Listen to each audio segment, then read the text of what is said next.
거룩한 공예와 성도가 서로 교통하는 것과 죄를 사하여 주시는 것과 몸이 다시 사는 것과 영원히 사는 것을 믿사옵나이다. 아멘. 찬송가 449장 부르십니다.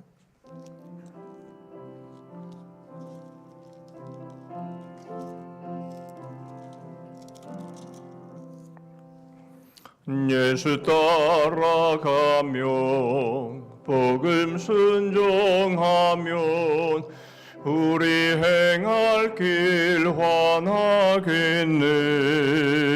주를 의지하며 순종하는 자를 주가 늘 함께 하시리라.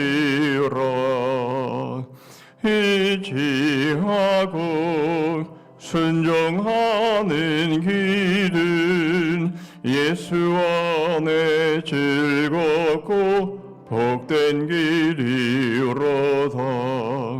해를 당하거나 우리 고생할 때 주가 위로해 주시겠네.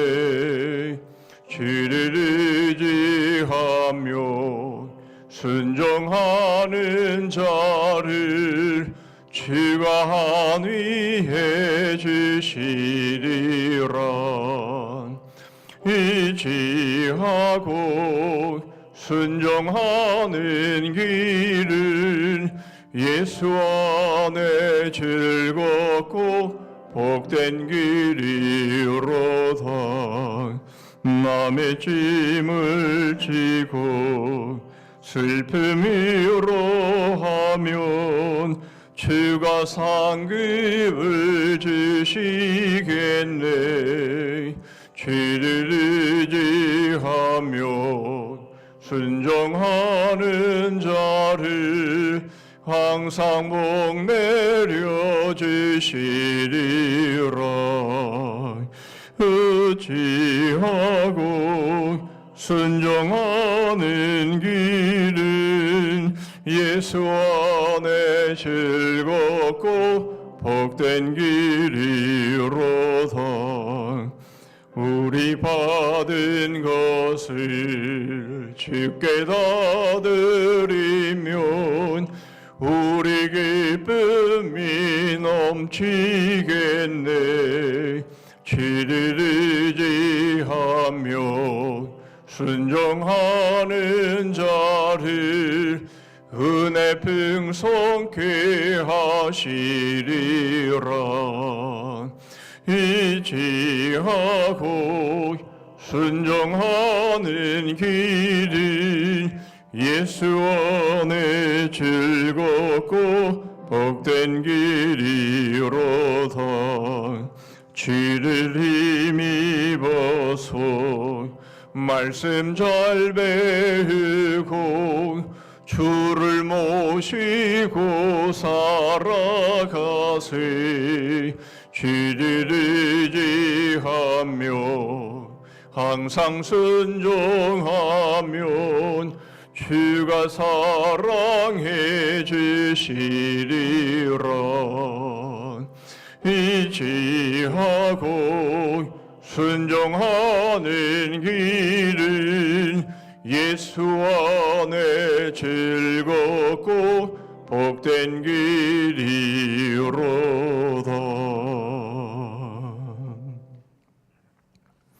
오늘 우리에게 주시는 하나님의 말씀은 창세기 22장입니다. 창세기 22장 15절 말씀부터 18절 말씀까지만 보겠습니다.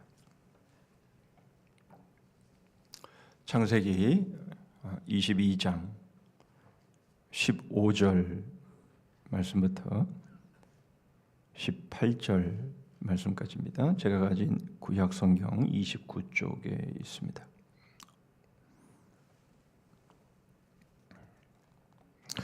제가 봉독합니다.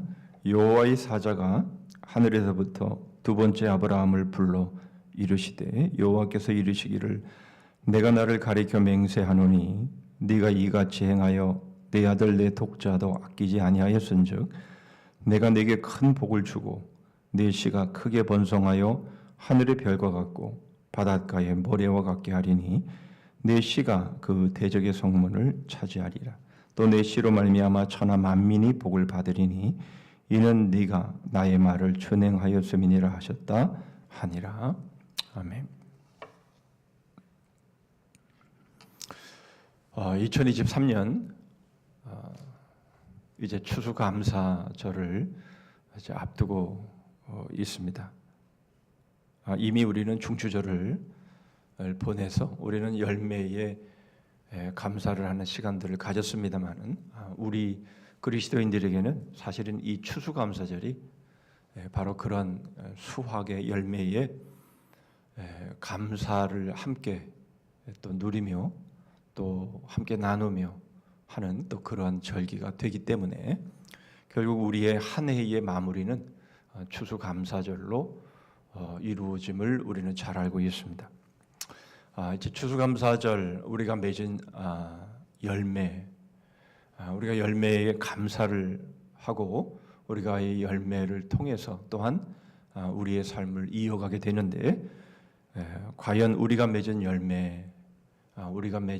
열매는 과연 어떤 열매인 것이며 과연 하나님과 우리는 늘 떼어서 생각할 수 없고 살아갈 수 없는데 과연 이 열매는 하나님과 어떠한 관계 속에서 맺어진 열매인가 하는 것을 우리가 알아가는 것은 너무나 중요한 것이죠. 그리스도인이 아닌 사람들이야 상관이 없겠습니다만은 우리 그리스도인들은 특히 이 열매는 직접적으로 하나님과 연관이 될 수밖에 없는 것이죠. 이제 5일 동안 내가 맺은 열매라는 주제 하에서 말씀을 나눌 텐데요. 5번의 말씀은 2017년에 번역되어져서 이제 출간된 팀 켈러 목사님의 내가 만든 신이라고 하는 책을 중심으로 해서 함께 나누고자 합니다. 이 책은 특별히 5개의 주제를 다루고 있는데요. 우리의 삶 가운데는 모든 것이 다 우상이 될 수밖에 없다. 내가 바로 그 우상을 만들면서 바로 그렇게 살아가게 되는데 특히 5개의 우상에 대한 주제를 논하고 있습니다. 첫 번째는 이제 오랜 소원, 뭐 다른 말로 표현한다면 오랜 수건, 뭐 그런 것이 되겠죠. 그것이 우상이 될 수 있다. 두 번째로는 사랑, 돈, 성취, 그리고 권세. 바로 이것이 우리에게는 우상이 될 수 있는데 바로 이것을 자신이 추구하면서 결국 하나님의 자리에 우상을 그 5가지의 우상을 세워놓고 인생을 살아가게 된다라는 것이죠. 그러면서 서론의 프롤로그에서 이런 말씀으로 책을 시작합니다. 2008년 중반에 세계적인 경제 위기가 몰아닥치는데요. 우리는 그거를 서브프라임 몰기지라고 표현을 하죠. 이 경제 위기를 만났을 때에 정말 부유층이 있는 사람들 그리고 인맥이 넓었던 사람들 아주 잘 나갔던 많은 CEO들이 줄줄이 비참한 자살을 이제 선택하게 되는데요. 어떤 사람은 자택 지하실에서 목을 매거나 또 어떤 이는 빨간색 제규어 그 고급 자신의 승용차 운전석에서 머리에 총을 쏘거나 자신의 사무실에서 손목을 칼로 긋거나 또 어떤 이는 호텔 스위트룸 옷장에서 목을 매거나 또 어떤 이들은 약물을 과다 복용한 이후에 29층에서 뛰어내려 자살을 하는 바로 이러한 모습들을 소개하고 있습니다. 왜 잘 나갔던 사람들, 많은 사람들이 부러워했던 바로 그런 사람들이 한순간에 바로 그렇게 비참하게 자살로 인생을 끝낼 수밖에 없었는가? 바로 그것은 자신이 맺은 열매, 바로 자신이 만든 신, 바로 그것이 결국 궁극적인 것이 되었기 때문에 결국 거기에 속아서 비참한 최후를 맞이한 결과다, 이렇게 말하고 있습니다. 그러면서 절망과 슬픔은 다른데요. 슬픔은 위로를 받을 수 있는 고통이지만 절망은 위로를 받을 길이 없다. 그 절망이 위로를 받을 수 없는 이유는 바로 절망을 하는 사람들은 자신의 궁극적인 것을 잃어버렸기 때문에 그렇다라는 겁니다. 그러니까 자신이 최고로 생각하는 것, 자신이 궁극적인 것으로 생각하는 것, 그것을 잃게 되면 결국 사람은 절망하게 되어 있고, 그 절망에는 누구도 어떤 것도 위로가 될 수 없는데 바로 그것이 자기가 최고라고 생각하는 것, 자신의 모든 것을 걸고 그것을 원했기 때문이다라는 겁니다. 결국 자신의 삶을 자살로 끝낼 수밖에 없는 것, 바로 그것은 절망에 빠진 바로 그 사람이 궁극적인 것, 자기가 최고라고 생각했던 바로 그것을 결국 자신의 열매라고 생각했기 때문이고, 결국 그것을 잃었을 때에 결국 그 끝은 비참한 자살로 이어질 수밖에 없었다라는 겁니다. 결국 우리가 맺는 열매, 또 자신이 맺는 그 열매, 바로 그것이 궁극적인 것이 되어버린다면 그것은 결국 우상이 되는 것이고, 결국 그 삶은 비참한 삶의 모습으로 끝날 수밖에 없다라는 겁니다. 그런 의미에서 오늘 우리는 우리가 맺은 열매, 과연 그 열매는 나에게 어떤 의미가 있는가, 바로 이것을 돌아보는 것은 굉장히 중요한 일이 아닐 수가 없는 것이죠. 그래서 오늘은 제일 먼저 아브라함이 맺은 열매, 그리고 그 열매가 맺어가는 과정 가운데서 우리는 과연 그 열매는 어떤 것이어야 되는가 하는 것을 생각해 보기를 원합니다. 첫 번째로 우리 16절의 말씀을 보시죠. 이르시되 여호와께서 이르시기를 내가 나를 가리켜 맹세하노니 네가 이같이 행하여 네 아들 내 독자도 아끼지 아니하였은즉. 우리는 창세기 22장의 내용을 잘 알고 있습니다. 하나님께서 아브라함에게 내 독자, 내 사랑하는 이삭을 나에게 번제로 바쳐라 하신 그 말씀을 받들고 아브라함은 모리아산에서 자신의 아들 이삭을 번제로 바치죠. 그것이 이제 첫 번째의 내용이 되겠고, 바로 이 모습에 이어서 오늘 15절에는 그렇게 말씀하시죠. 여호와의 사자가 하늘에서부터 두 번째 아브라함을 불러, 이렇게 말씀하고 있습니다. 결국 이삭을 하나님 앞에 번제로 드렸던 아브라함을 향해서 두 번째로 하나님께서 말씀하시는 바로 그 내용이 오늘 본문의 말씀이 되겠습니다. 이 말씀 가운데 우리가 좀 주목해 봐야 될 구절은 바로 네가 이같이 행하여라는 것입니다. 이같이 행하여, 아브라함은 사실 하나님의 부르심을 받은 이후에 이삭을 낳기까지, 아니 믿음의 조상이 되기까지 많은 시행착오를 했던 것이 사실입니다. 그렇지만 아브라함은 궁극적으로 하나님께 순종했습니다. 몇 가지의 모습을 우리가 살펴보면, 첫 번째로 이 아브라함은 본토 친척 아비집을 떠나게 되죠. 그 창세기 12장 1절의 말씀입니다. 여호와께서 아브라함에게 이르시되 너는 너의 고향과 친척과 아버지의 집을 떠나 내가 내게 보여줄 땅으로 가라. 이번 안식오를 통해서 한 가지 깊이 있게 느낀 것 중에 하나는 본토를 떠나는 것이 얼마나 어려운 일인가 하는 것을 실감하게 됩니다. 뭐 여행으로 잠시 떠나는 것이야 뭐 다 기대하는 바고 또 바람이지만, 그러나 결국 모든 것이 익숙하고 모든 것이 이 편안한 곳을 떠나서 정말 낯선 곳에 가서 생활한다라고 하는 것, 몸을 부딪혀가면서 그것을 겪어낸다라고 하는 것은 참으로 만만치 않은 그런 일이구나라는 것을 느껴본 시간이기도 했습니다. 그런데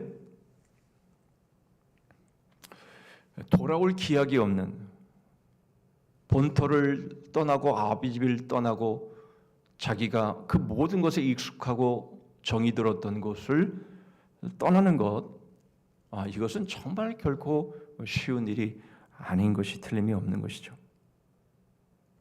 그러나 하나님께서 떠나라 라고 말씀하셨을 때에 이 아브라함은 순종하는 것을 보게 됩니다. 그런데 하나님은 왜 본토 친척 아비집을 떠나라 그렇게 말씀을 하셨나라는 거죠. 바로 그것은 그곳이 우상의 땅이었기 때문입니다. 무슨 말입니까? 아브라함이 여전히 본토 친척 아비집에서 살아가면서 맺는 열매, 바로 그 열매는 하나님이 원하시지 않는 열매라는 거죠.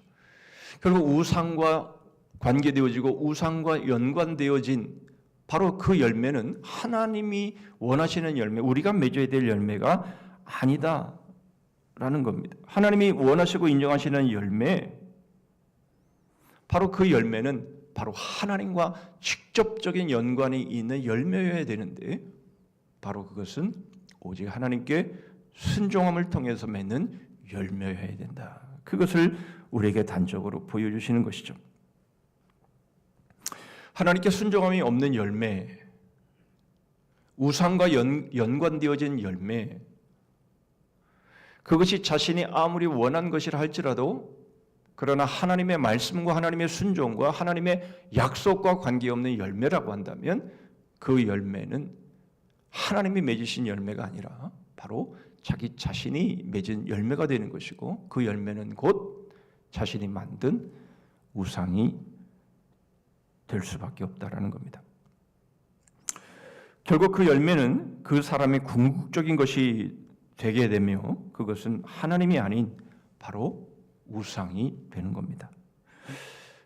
두 번째로 아브라함은 25년이라고 하는 긴 시간을 순종함으로 기다렸음을 보게 되죠. 창세기 12장 4절입니다. 이에 아브라함이 여호와의 말씀을 따라갔고 롯도 그와 함께 갔으며 아브라함이 하란을 떠날 때에 75세였더라. 75세에 하나님의 부르심을 받아서 정말 약속의 자녀인 이삭을 낳기까지 25년이라고 하는 긴 시간이 걸렸음에도 불구하고, 물론 그 가운데는 여러 가지 시행착오도 있었고 여러 가지 잘못된 판단도 있기는 했습니다마는, 그러나 결국 25년의 시간을 기다린 바로 그 순종 끝에 약속의 자녀 이삭을 품에 안을 수 있었다라는 것입니다. 이제 오늘 본문의 말씀에 보면 이제 세 번째로 순종하는 아브라함의 모습은 바로 이삭을 번제로 드린 사건입니다. 바로 그것이 말씀드렸던 이같이 행하여라는 말씀을 통해서 드러나고 있는 것이죠. 여러분, 우리가 여기서 주목해야 될 것은 왜 하나님은 이삭을 번제로 바치라고 했을까라는 겁니다. 우리는 충분히 이해할 수 있는 것이죠. 그러나 하나님이 직접 친히 하신 말씀 가운데서 바로 그 의미가 드러납니다. 하나님께서 아브라함에게 이삭을 번제로 바치라라고 한 것은 바로 그 이삭이 너에게는 궁극적인 것이냐 하는 것을 확인하기 위해서였음을 우리는 하나님이 이삭을 지칭하는 말을 통해서 확인할 수 있습니다. 내 아들, 내 사랑하는 독자 이삭, 이렇게 아주 구체적이고 분명하게 이삭에 대한 말씀을 하시고 계신 것은 바로 이 아브라함에게 있어서 이 이삭이 어떤 존재인가를 잘 드러내주는 말씀인 것이죠. 아브라함에게 있어서 이 이삭은 얼마든지 궁극적인 것이 될 수 있는 존재죠. 뿐만 아니라 아브라함이 이삭을 어떻게 대하고 있는가 하는 것에 대해서 하나님께서 아주 구체적으로 드러내시고 있는 말씀이기도 합니다.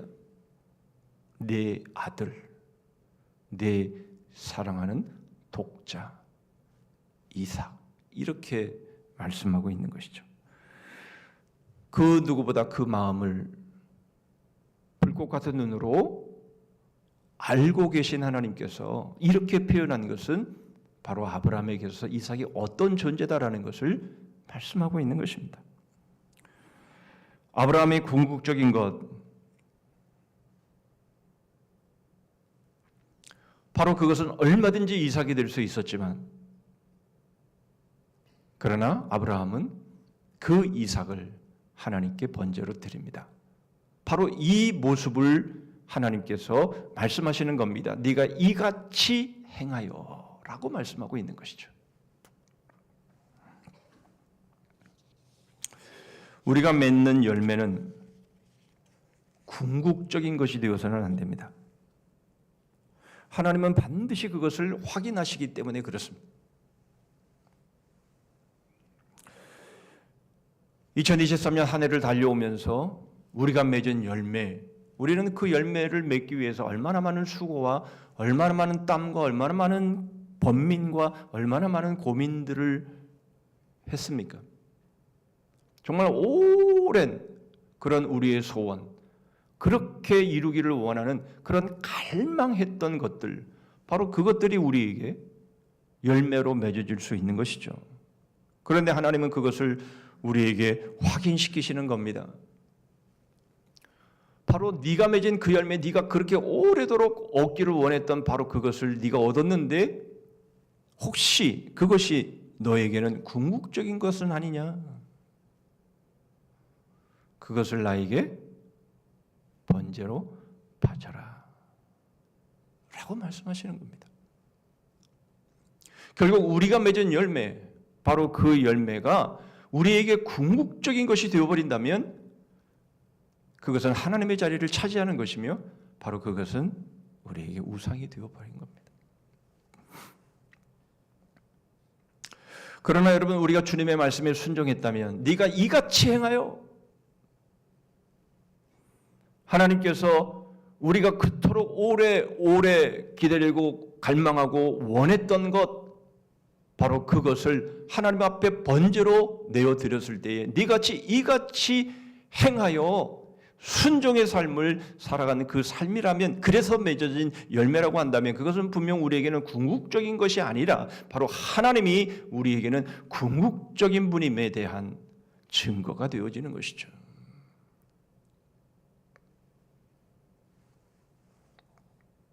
그러나 주님의 말씀에 순종하지 않았음에도 맺어진 열매가 있다면 우리는 그것을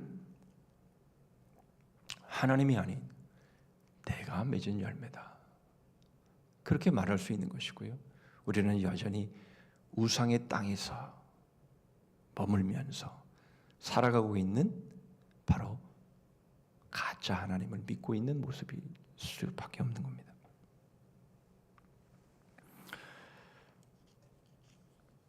결국 우리가 맺는 열매, 그것은 바로 우상과 반비례하다라는 것을 아브라함의 모습을 통해서, 아브라함이 맺은 열매를 통해서 우리는 확인하게 됩니다. 우리는 두 번째로 우리가 맺는 열매는 경외와 정비례한다. 18절 말씀 보시죠. 또 내 씨로 말미암아 천하 만민이 복을 받으리니 이는 네가 나의 말을 준행하였음이니라 하셨다 하니라. 사실 이 18절의 말씀, 또 17절의 말씀도 마찬가지이지만 이 말씀은 사실은 새로운 것이 하나도 없습니다. 왜냐하면 하나님은 처음부터 아브라함에게 이것을 말씀하셨기 때문입니다.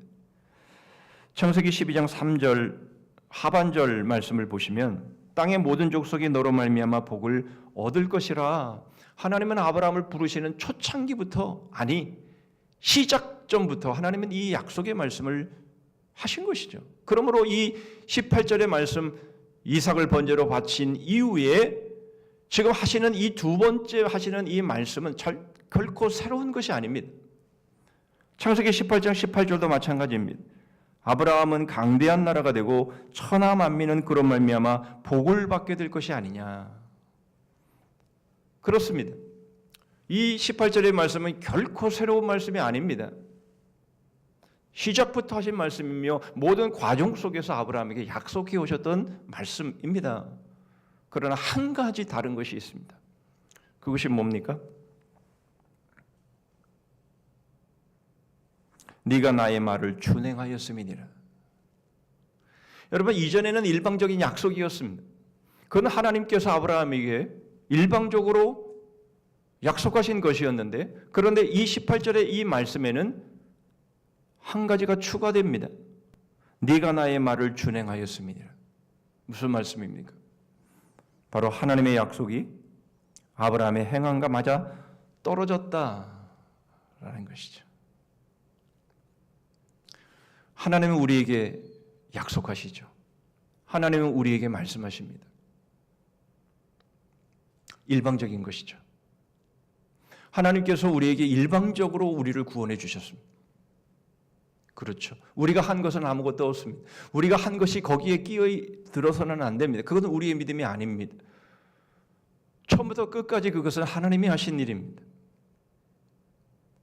그런데 그럼에도 불구하고 바로 그 하나님의 그 은혜와 그 약속이 어느 순간인가 우리의 행함과 맞아 떨어지는 바로 그 일치점이 있더라라는 것을 우리에게 보여주는 것이죠. 하나님이 아브라함에게 주시겠다라는 복, 그리고 천하 만민이 아브라함의 씨로 말미암아 받을 복, 바로 이것이 이삭을 번제로 바친 사건과 직접적인 연결이 되어 있다라고 하는 것을 우리에게 보여주고 있는 겁니다. 여러분, 사실 이삭을 번제로 바치라는 것은 터무니없는 하나님의 강짜가 아니었습니다. 거기에는 아주 분명하고 명확한 이유가 존재합니다. 단지 이삭이 너에게 궁극적인 것이 아니냐라는 것을 확인하시는 것이기도 하지만은, 그러나 거기에는 분명한 의미가 있고 분명한 이유가 있는데, 그것은 바로 이삭을 나에게 번제로 바쳐라 라고 말씀하시면서 바로 너는 나에게 진 빚을 갚아라 라는 말씀이었기 때문입니다. 아브라함은 하나님 앞에 진 빚이 있습니다. 그것이 무엇입니까? 죄의 빚입니다.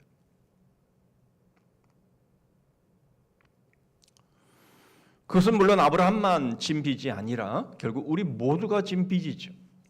우리는 하나님 앞에 죄를 진 죄인들입니다. 그러므로 우리는 그 빚, 하나님께 진 죄의 빚을 갚아야 합니다. 그런데 하나님은 그 빚을 어떻게 갚으라고 말씀하십니까? 바로 내 아들, 내 사랑하는 독자 이삭, 바로 그 이삭을 바침으로 나에게 진 죄의 빚을 갚아라. 아들의 생명으로 네 빚을 갚아라. 이렇게 지금 말씀하고 있는 겁니다. 이 죄의 빚을 갚기 전에는 결코 아브라함이 받은 복, 그 복을 설명할 수가 없고, 그리고 천하 만민에게 전해줄 복을 설명할 길이 없는 겁니다. 결국 이 복이란 죄의 해결과 직결되었구나라는 것을 우리는 알 수 있습니다. 그 말씀을 우리는 창세기 22장 앞선 12절의 말씀을 통해서 확인할 수 있습니다. 사자가 이르시되 그 아이에게 내 손을 대지 말라. 그에게 아무 일도 하지 말라. 네가 네 아들 내 독자까지도 내게 아끼지 아니하였으니 내가 이제야 네가 하나님을 경외하는 줄을 아노라. 이렇게 말씀합니다. 여러분, 이 말씀은 사실 이해하기가 쉽지 않습니다. 하나님이 아브라함의 마음을 모릅니까? 아브라함이 하나님을 경외하는 줄을 몰라서 하나님께서 이렇게 하시는 겁니까? 애들 말로 장난치는 겁니까 지금? 하나님이 아브라함을 본토 친척 아비집을 떠나게 하시고 그렇게 25년의 긴 시간 동안 기다리게 하시고 그리고는 결국 아들을 주셨는데 그 아들을 나에게 번제로 바쳐라 라고 말씀하시면서 그런 모습을 통해서 네가 나를 경외하는 줄을 내가 확인하겠다라고 말하는 것은 도대체 무슨 말입니까? 여러분, 그러므로 이 경외라고 하는 이 단어가 무슨 의미인지를 우리는 분명히 해야 합니다. 여러분, 이 경외한다라는 이 말은 무슨 말입니까? 바로 이 말은 다른 말이 아니라 바로 네가 나에게 빚진 자로 살아가는 바로 그 삶을 내가 확인했다, 그 말을 하는 겁니다.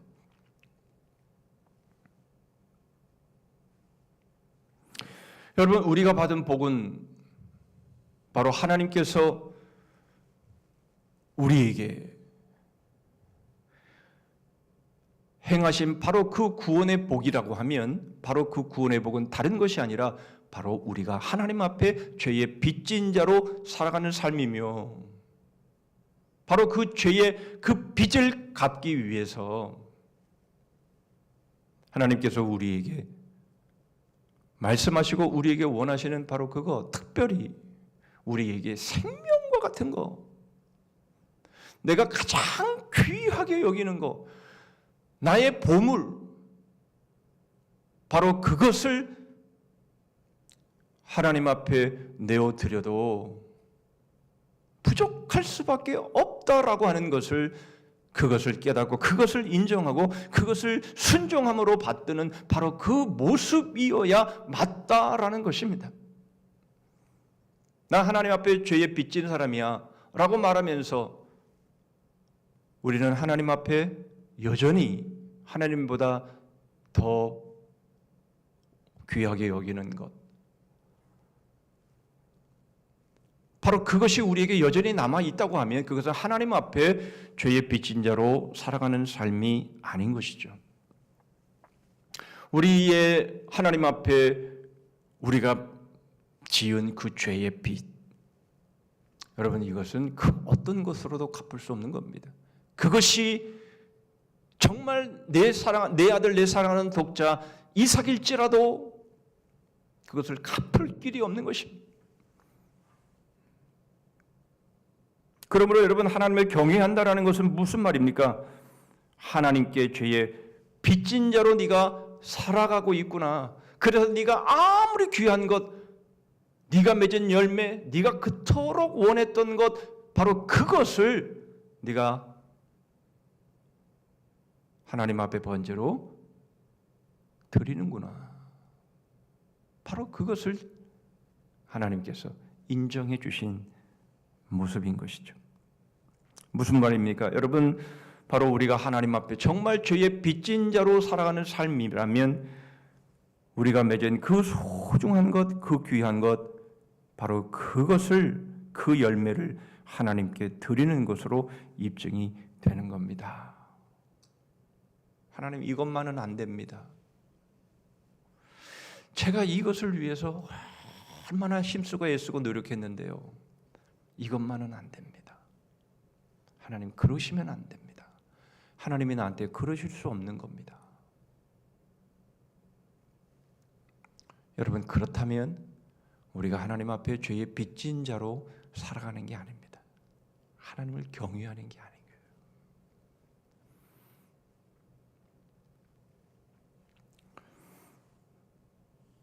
여러분, 이것을 우리에게 잘 보여주는 것이 시편 130편 3절과 4절의 말씀입니다. 여호와여, 주께서 죄악을 지켜보실진데 주여 누가 서리이까? 그러나 사유하심이 주께 있음은 주를 경외하게 하심이니이다. 여러분, 우리의 죄를 사해 주셨다라고 하는 것, 바로 우리의 죄의 빚을 탕감해 주셨다라고 하는 것, 바로 이것은 우리가 하나님을 경외하는 일과 직접적인 연관이 있다라는 겁니다. 여러분, 우리가 하나님을 경외한다라는 거, 우리가 하나님을 믿는다라고 하는 것은 하나님이 바로 나의 죄의 빚, 내가 하나님 앞에 진 바로 그 죄의 빚을 하나님이 해결해 주셨음에 대한 경외입니다. 그렇다면 여러분, 우리는 하나님 앞에 그것이 어떤 열매이든 그것이 어떤 귀한 것이건 간에 여러분, 그것은 우리에게 있어서 하나님보다 귀할 수 없는 겁니다. 하나님을 경외함으로 우리는 그것을 얼마든지 둘째 것으로 놓을 수 있는 삶이 바로 그것이 하나님을 경외하는 삶인 것이고 바로 죄의 빚진 자로 살아가는 삶의 모습인 것입니다. 여러분, 그것이 17절에 이렇게 소개되고 있는 것이죠. 내가 네게 큰 복을 주고 네 씨가 크게 번성하여 하늘의 별과 같고 바닷가의 모래와 같게 하리니, 그 다음 말씀이 중요합니다. 네 씨가 그 대적의 성문을 차지하리라. 내 씨가 그 대적의 성문을 차지하리라. 그 씨는 누구입니까? 바로 예수 그리스도 아닙니까? 이삭을 번제로 바치라고 했지만은, 그러나 그 이삭은 결코 죄의 빚을 탕감할 수 있는 제물은 아니었습니다.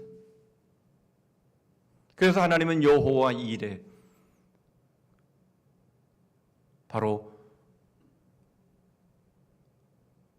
순양을 예비하신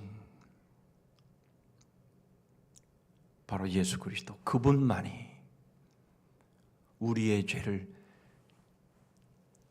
해결해 주시고 우리의 죄의 빚을 청산해 주실 유일한 분이심을 우리에게 말씀하고 있는 것이죠. 그러므로 여러분, 우리에게 이삭은 바로 예수 그리스도와 직접적으로 연관이 되는 겁니다.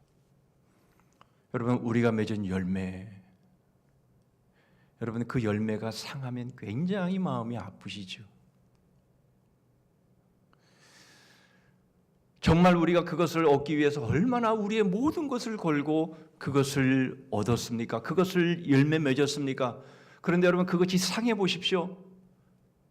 여러분, 그것이 문제가 생겨 보십시오. 얼마나 우리의 삶이 무너져 내리겠습니까마는.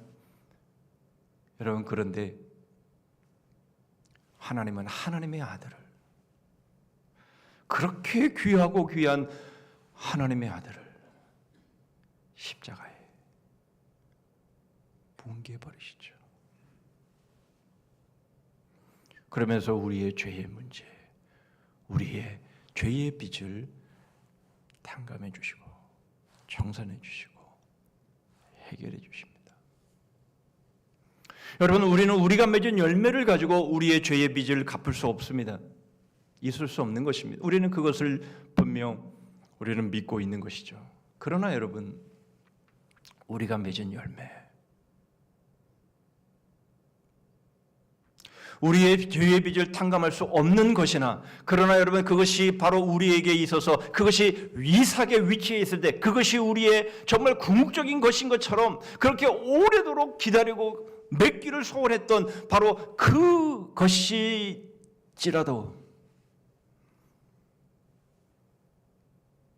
그것은 바로 복음과 연결이 되어야 되는 것입니다.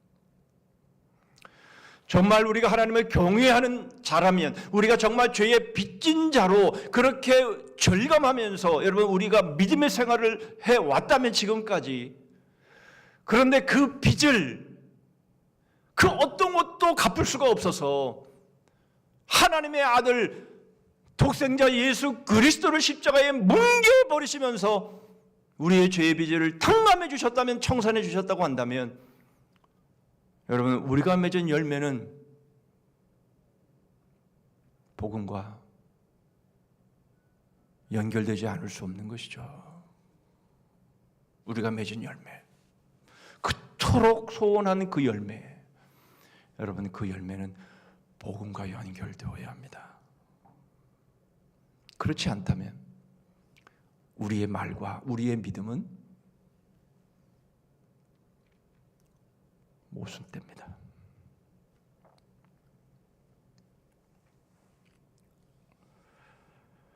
여러분, 그러므로 우리가 맺은 열매는 하나님을 경외하는 것과 정비례합니다. 우리가 찬송했던 것처럼 예수 따라가며 복음 순종하는 삶. 여러분, 우리가 맺은 열매, 이 열매가 바로 예수 그리스도께서 우리를 대속하여 죽으심을 통해서 우리의 죄의 빚을 탕감해 주신 하나님을 경외함으로 살아가는 우리들의 삶의 가장 핵심이라고 한다면, 여러분, 우리의 열매는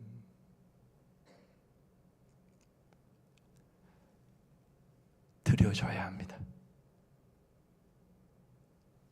복음을 위해서. 이것이 바로 천하 만민이 받을 복입니다.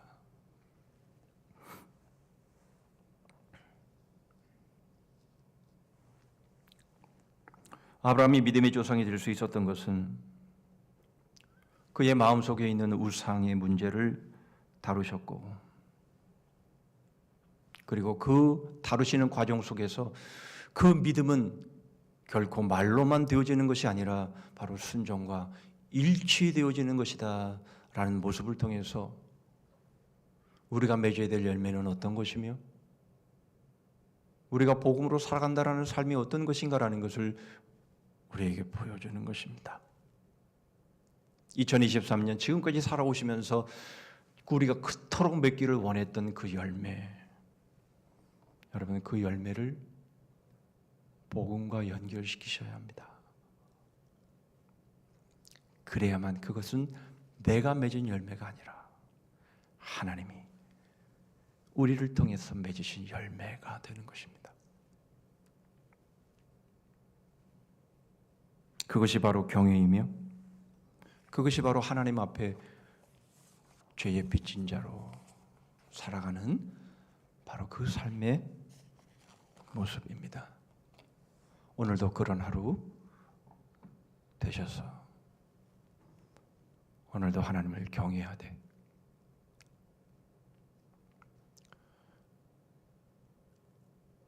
천하 만민에게 바로 이